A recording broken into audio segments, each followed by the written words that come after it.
In this video, we are going to talk about layers and masks, and this is an extremely important concept in Photoshop. So thus far, when I wanted to make a change to my image, when I wanted to manipulate a part of an image, I would take a selection tool, for example, a lasso tool. I would make a selection like this.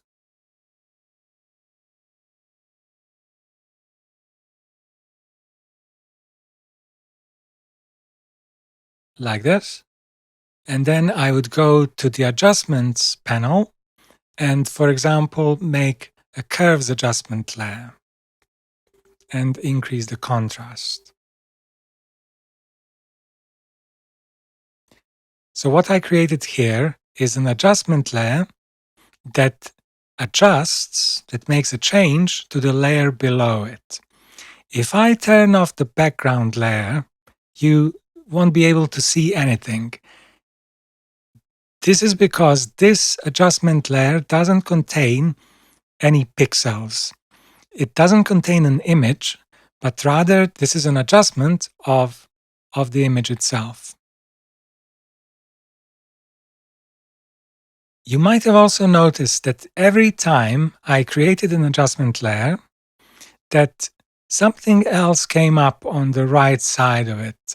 So every time, for example, if I create a blank adjustment layer, I get this rectangle, which is now white, and this one is black and white.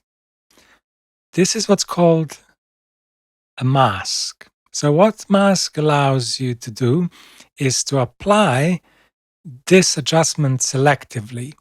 So basically what I'm doing when I make a selection with a lasso tool, for example, is I'm saying to Photoshop, okay, now when I make an adjustment layer, I want you to apply this adjustment only to this area. And then Photoshop says, okay, if you want me to apply your adjustment only to this area, I'm going to make a mask and basically block off the rest or mask off the rest of the image. So to view the mask, you can option click onto the mask icon like this. And now you can see the mask as what are called foreground and background color. This is the foreground color and this is the background color. So if your colors are anything different to this, you can press D, which stands for default, and Photoshop will change. So for example, if I swap them and press D, I reinstall the default foreground and background color.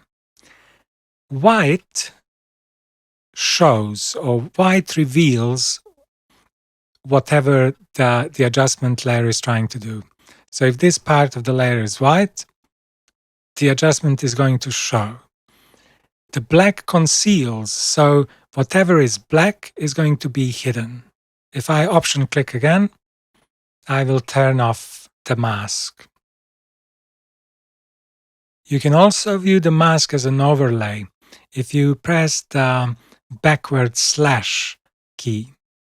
So now whatever is red is being blocked off.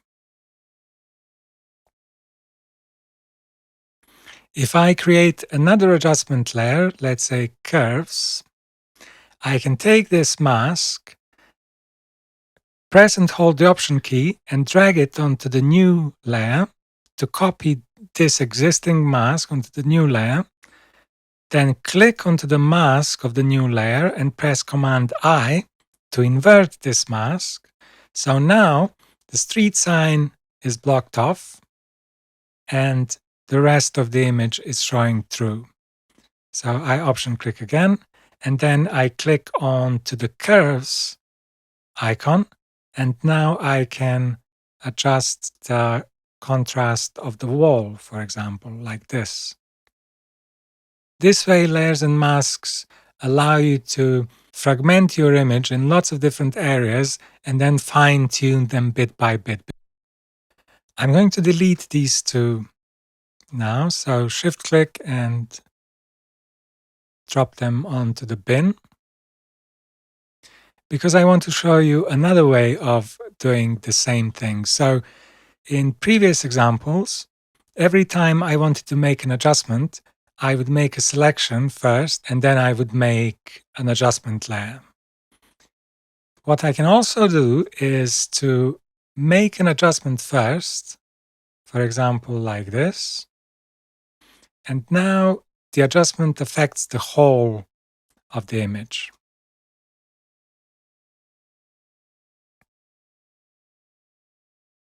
And it affects the whole of the image because if you look at the mask by default is white. And we said that white reveals, the white shows the whole of this adjustment. So if we wanted to hide this adjustment in areas, we would want to paint with black. Okay, so the way that we can do this is we click onto the mask and then we take the brush tool, and then we said that the black conceals. So if we press X on the keyboard, pressing X swaps between the foreground and background color. So I want to paint with black because I want to mask off some of these areas. To make my brush larger, I can press the bracket key like this, and then I can start painting like this, all the areas that I don't want to be affected by this adjustment layer. So let's say that I only want this moss to be affected. So like this, I can paint. And then if I option click again to see the mask as a foreground and background color, this shows me the bits that I missed. So I can go back and fix these like this.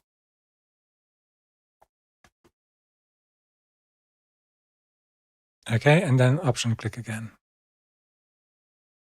So now I'm only targeting the top part of the image. And you see now, because I divided this, I can maybe boost the contrast in this area a bit more than I could in this bottom part of the image.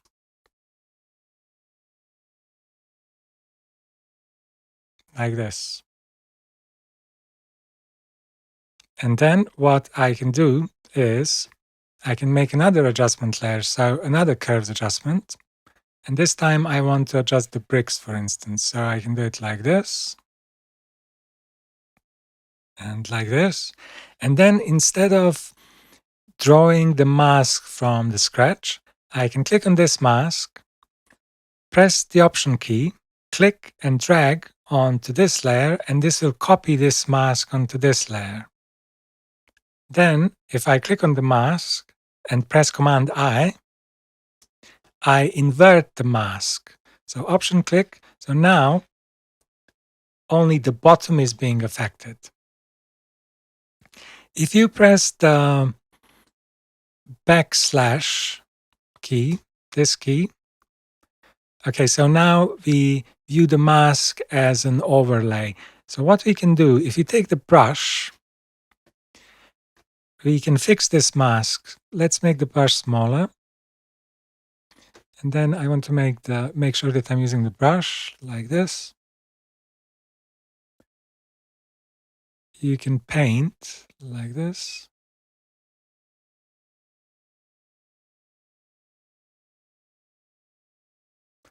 Another way of adjusting the brush size is if you press Command and Option keys. Now my cursor aid is going to interfere with this slightly, but I can still show you the way it works. So Control and Option, and then when I drag left and right like this, I make the brush bigger or smaller, and then if you go up and down, you change the softness of the brush. So maybe like this, and then something like this would be good for this image, like that. Okay, so I can now maybe block off this part, the street sign. So I can click and paint, or you can also, if you click once with the brush and then shift click at the end, you can fill this like that.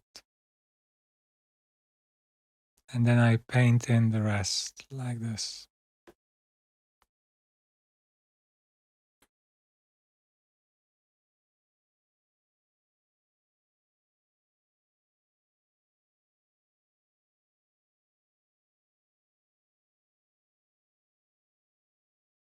Option click.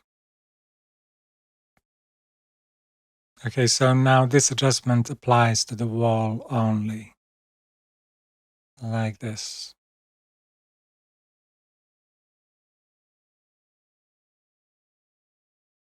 Okay, so we said if I turn this layer off, these two adjustment layers, they don't contain any pixels, so you can't see anything. Another thing I can do is if I make another selection, so I will take the lasso tool again and I will select this sign.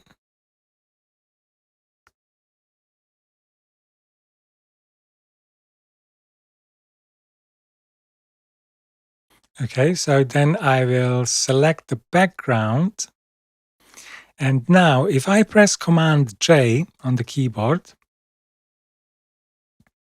I will copy my selection, the pixels from this layer. So Option click, you can see that I copied the pixels from the bottom layer onto a new layer. And the reason I would want to do this is because maybe I want to tweak the pixels. So for example, I can take this and transform it. So let's say Command T, I press and hold the Option key to transform from the middle like this. Okay, and then maybe I can move this like that and double click. I can also grab and hold this layer, click and drag to the top so that this mask doesn't interfere with this selection. If we zoom in onto this layer, you'll probably see that this selection looks a little bit too sharp.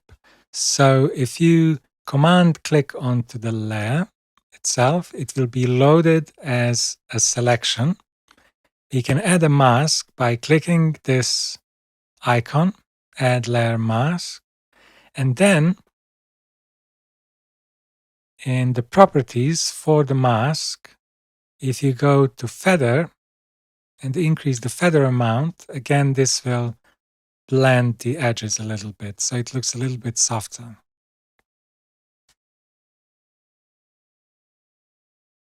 So this is before and after.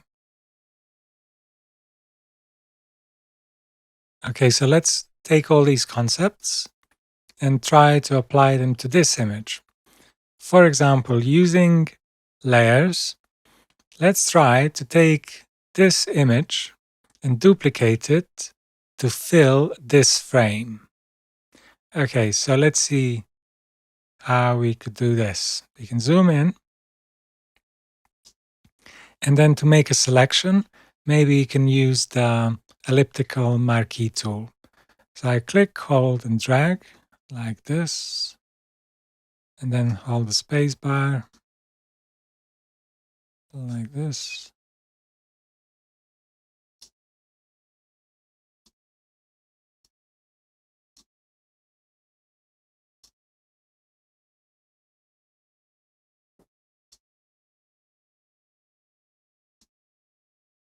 Like this, and then at some point I can right click and say transform selection, because this one is quite tricky to do, and then say distort, right click and distort.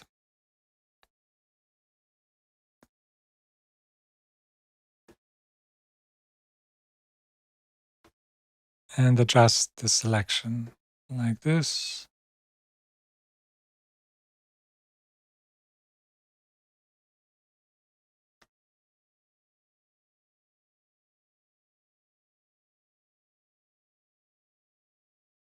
Okay, this looks fine. So I can double click and I have the aperture of this frame selected. So now I can create a new folder like this and then apply this mask to the folder. And we are going to copy that other image and pass it into this folder in a second. So if you scroll up and zoom in, let's take the elliptical marquee tool again. So click hold and then make a selection like this. And it doesn't even have to be that precise.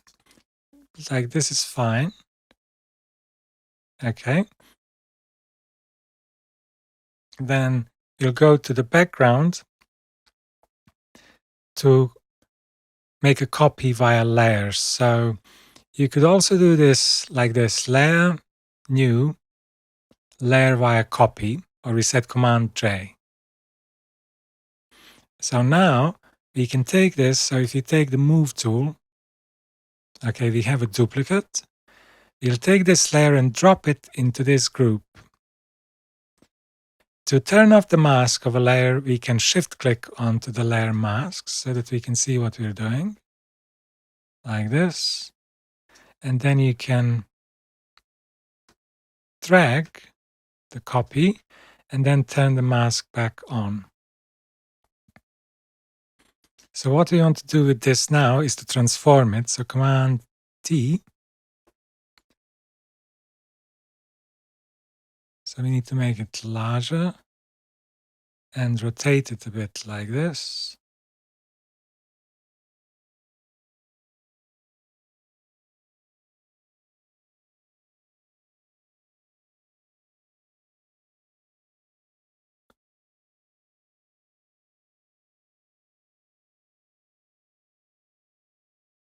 And we could maybe change the perspective a little bit, because this frame is lying flat.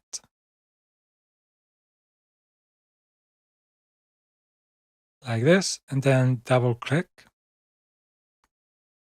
And then if we zoom in, you'll see that the edge of the selection of the aperture of the frame looks a little bit too sharp. So we said if we go into the properties of the mask, we can feather this slightly like this.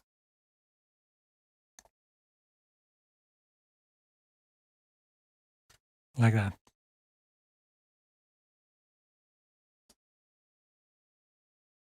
So this is the before and after.